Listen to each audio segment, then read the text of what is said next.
Muy buenas noches, amigos de la vida. Una vez más, psicoanálisis, respuesta necesaria. Después de haber tratado en el anterior el desarrollo mental, las primeras fases, las primeras etapas, el descubrimiento de los objetos, la formación del yo y sobre todo la percepción primitiva del niño. Hoy, en la lectura número 2, vamos a comenzar, como les prometí, con omnipotencia y autoestima. Espero que hayan podido más o menos entender lo interesante de el desarrollo mental y sus comienzos. Cualquier tipo de idea o cualquier tipo de definición o palabra, pues pueden perfectamente ustedes hacerme el comentario y yo con mucho gusto les doy la correcta explicación. Bien, comencemos hoy con omnipotencia y autoestima, para seguir en este ciclo tan interesante en el cual después haremos análisis y sobre todo vamos a poder relacionar el porqué de esta necesidad, de esta base psicoanalítica sobre los conceptos primarios del desarrollo de la personalidad humana. Dice así omnipotencia y autoestima. El yo primitivo, que es el que estábamos hablando, en contraste con el yo más diferenciado, es considerado débil, es decir, impotente tanto en relación con sus propias necesidades como en relación con el mundo externo. Pero puesto que la separación psicológica del yo con respecto al mundo externo es aún incompleta, el yo, a causa de englobar dentro de sí mismo el mundo externo o partes del mismo, llega a sentirse omnipotente. Ferenczi, uno de los famosos psicoanalistas, de los que iniciaron el psicoanálisis junto a Freud, de los del famoso comité de los miércoles, que se reunían todos los miércoles con Freud, y de los más fieles a la doctrina psicoanalítica, habló de una primera omnipotencia ilimitada, que persiste todo el tiempo en que no existe una idea de los objetos. La limitación se produce con la experiencia de la excitación, que no puede ser controlada y que conduce a movimientos incoordinados de descarga. Cuando estos movimientos son interpretados por las personas que los rodean como una señal de pedido de un cambio de situación, el niño puede interpretar esta serie de hechos como una omnipotencia de los movimientos. La separación del yo con respecto al mundo externo no es un proceso repentino, sino gradual. Siempre quedan ciertos vestigios de la originaria situación anobjetal, o por lo menos una nostalgia de la misma. Llamámosle a esto sentimiento oceánico. La introyección es un intento de hacer fluir al interior del propio yo partes del mundo externo. La proyección, sin embargo, al colocar en el mundo externo las sensaciones displacientes, constituye también un intento de reversión de la separación entre el yo y el no yo del cual estábamos hablando en el capítulo anterior. Hay una etapa en el desarrollo en que todo lo desagradable es considerado no yo y todo lo agradable es considerado como yo, y que Freud ha denominado el yo de placer puro. El método más primitivo para librarse del dolor es el de alucinar su desaparición, método que bien pronto se derrumba al yo frente a la realidad. Más tarde, el joven organismo trata de vincular al yo todos los estímulos placenteros y todos los displacientes al no yo. Más adelante se observan vestigios de esta fase del desarrollo en personas que sin ninguna duda reconocen como suyas todas las sensaciones corporales placenteras, pero dirigen reproches a sus órganos doloridos como si no les pertenecieran. Muchos otros vestigios se conservan del mundo transitivista en general. Un ejemplo de eso lo hallamos en el niño que cuando juega a la escondida cierra los ojos creyendo que así no podrá ser visto. La arcaica concepción animista del mundo, que se basa en una confusión del yo y el no yo, encuentra en esto una ilustración. Es una especie de identificación a la inversa. El mundo externo es percibido como poseyendo características del yo, del mismo modo que en la identificación primaria el yo es percibido como poseyendo características del objeto.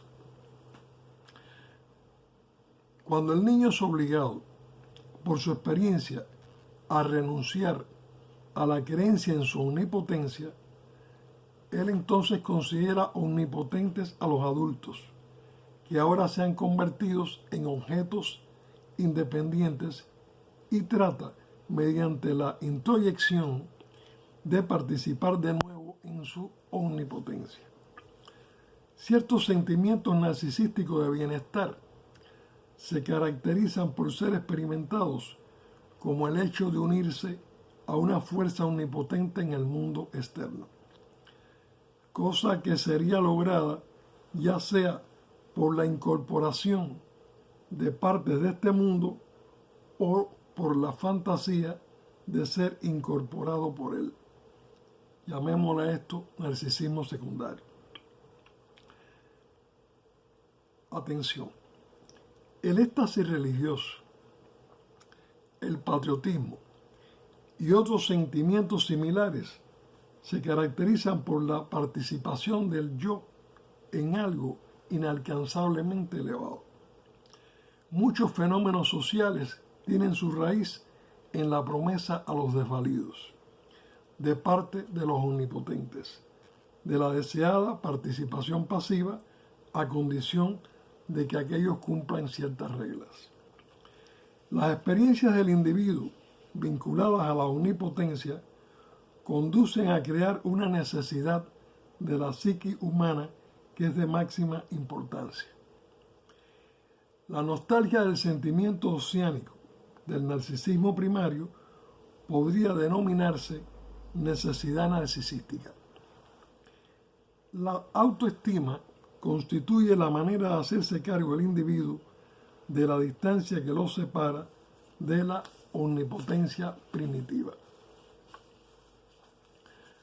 Los métodos primitivos de regulación de la autoestima surgen del hecho de que el primer anhelo de objetos tiene el carácter de un anhelo de eliminación del displacer perturbador, y que la satisfacción por el objeto suprime el objeto mismo y resucita el estado narcisista.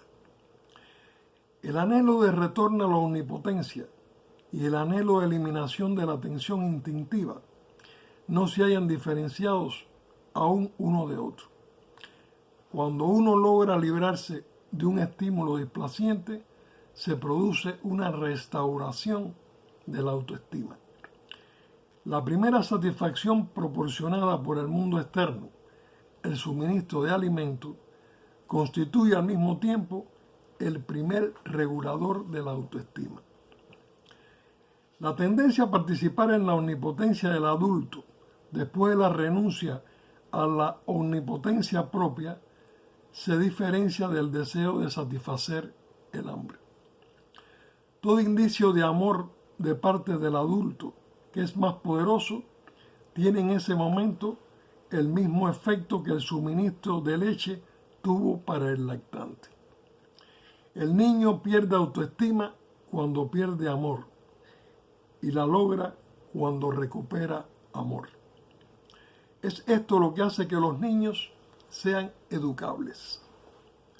Su necesidad de cariño es tan grande que están dispuestos a renunciar a las demás satisfacciones si hay una promesa de cariño como recompensa o si se les amenaza con retirárselo.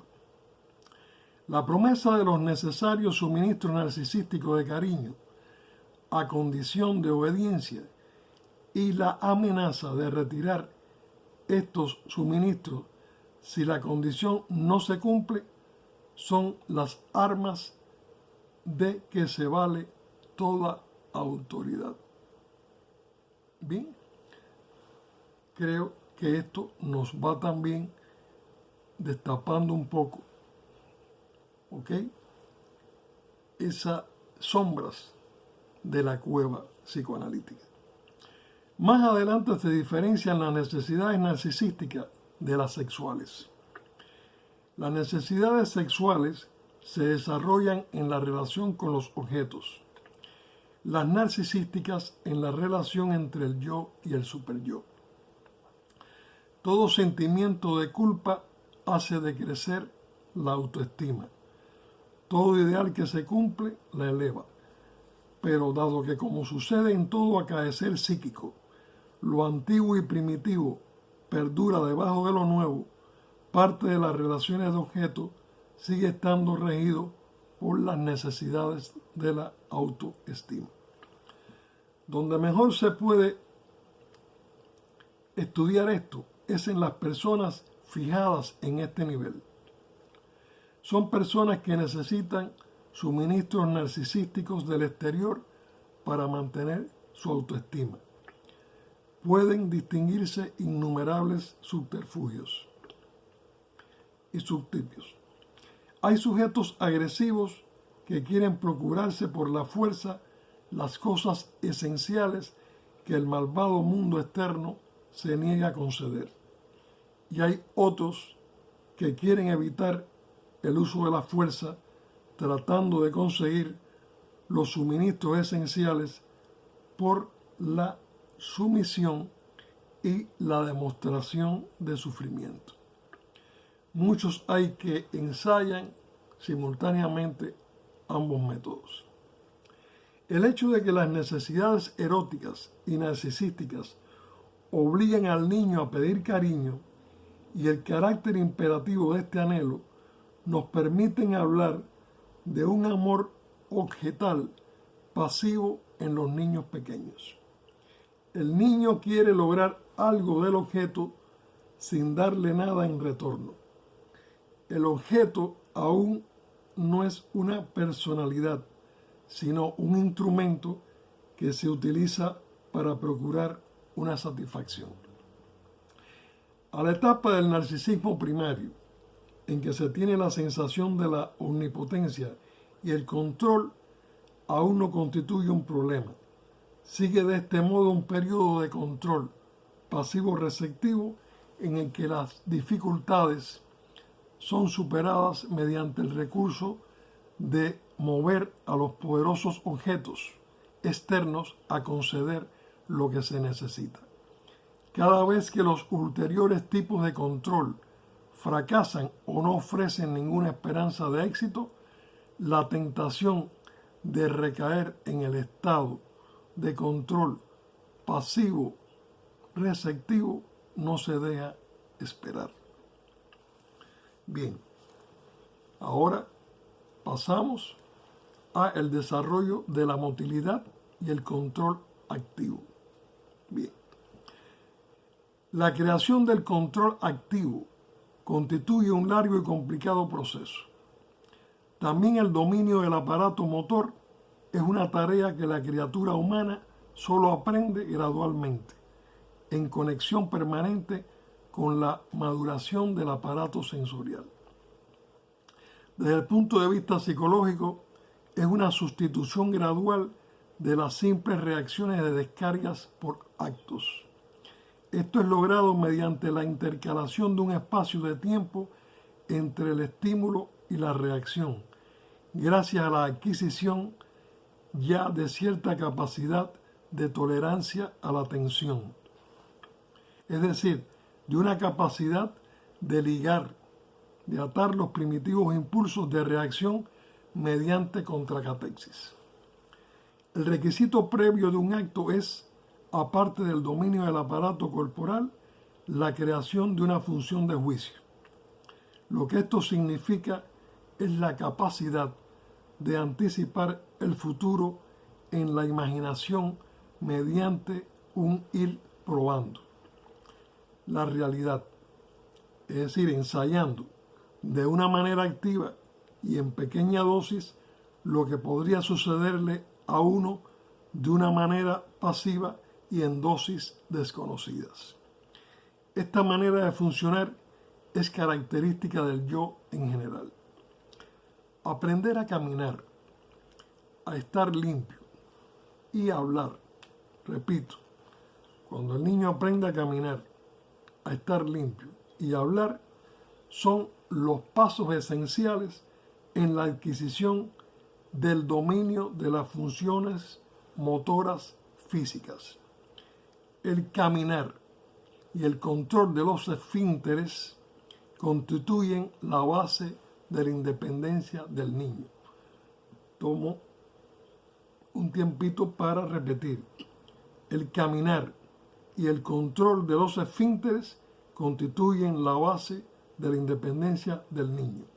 Estas aptitudes ayudan a desarrollar el principio de realidad y a superar la dependencia de tipo receptivo y la necesidad de descarga inmediata.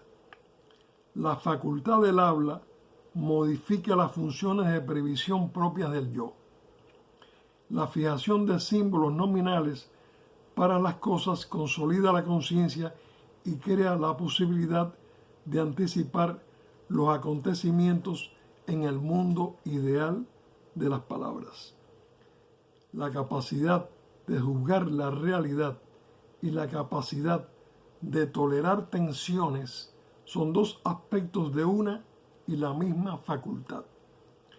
Regir los propios actos de acuerdo con la necesidad externa significa ser capaz de prever los peligros, de luchar contra ellos o evitarlos. Bien, para la próxima lectura número 3 vamos a comenzar con algo muy bien interesante para todos nosotros, que es el tema de la angustia. La angustia, esa vivencia, esa sensación, ese displacer, ese terrible momento en que somos capaces de sentir verdaderas sensaciones que nos llenan de tristeza profunda o de pavor profundo. ¿Sí? Que en el próximo lectura número 3 comenzamos con la angustia. Hasta aquí hoy en un capítulo más de el desarrollo mental. Paso a paso, pero disciplinadamente apurados, vamos a tener herramientas para poder interactuar, para poder preguntar y para ir poniendo bases verdaderamente concretas y poder transitar toda esa ruta tan interesante del psicoanálisis, donde podremos entender lo que es realmente el complejo de Edipo y todas las teorías freudianas. Hasta aquí, amigos de la vida, muy buenas noches. Seguiremos en contacto y recuerden, cualquier término, cualquier concepto o palabra, pues estoy dispuesto a responderles en sus comentarios. Que pasen muy buenas noches, amigos de la vida.